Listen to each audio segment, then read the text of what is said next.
বাবু, সারাদিন বসে শুধু গেম গেম গেম। আরে যাও তো, গেম খেলা তো ব্যবহার করতে দাদা।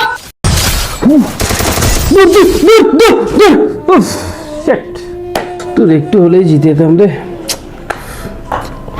খুব ভালো খেলছিলে দাদা, আর একটু হলেই বুইয়াটা হয়ে যেত। দেখছিলিস তুই? হ্যাঁ ভালো খেলছিলে দাদা, ওর জন্য খেলাটা দেখছিলাম। কত বয়স তোর? দাদা 13। ফ্রি ফায়ার খেলার জন্য তোর কম বয়স না? কি করব দাদা, কিছু করার নেই তাই গেম খেলি। দাদা তুমি বিয়ার র্যাঙ্ক খেলো? হ্যাঁ খেলি, সময় পেলে খেলি। প্লিজ দাদা আমার সাথে একটা বিয়ার র্যাঙ্কেট খেলো। এখন? হ্যাঁ দাদা এখন একটা প্লিজ প্লিজ প্লিজ খেলো একটা। চ খেলি। কবারে কবারে কবারে দাঁড়া না, কভারে থাকে, আমি তোকে বাঁচিয়ে দিচ্ছি। দাঁড়া দাঁড়া একটু দাঁড়া। মার মার ইয়েস। ইয়েস দাদা, ফাইনালি আজকে আমরা ম্যাচটা জিতে গেল। আমার আর তোমার প্রথম বুইয়া হলো। দাদা তোমার সাথে খেলতে খুব ভালো লাগে জানো তো। ওই তুই সারাক্ষণে ফ্রি ফায়ার খেলতে থাকিস? অনলাইন দেখি তোকে সবসময়। কোনো কাজবাজ করিস না নাকি তুই? আসলে দাদা আমি হসপিটালে আছি। কেন, হসপিটালে কে ভর্তি আছে তোর? আমি নিজেই ভর্তি আছি দাদা, লাস্ট স্টেজ ক্যান্সার হয়েছে তাই।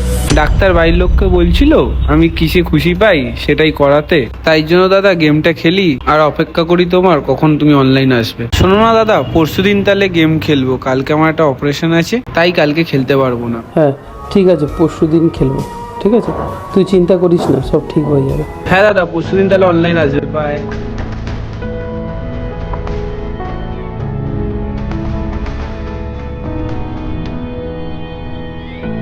তুমি গেম খেলছো না কিন্তু তাও অন করে রেখেছো, যদি খেললেই না তাহলে গেমটা কেন অন করে রেখেছো? না, একজনের অপেক্ষা করছি।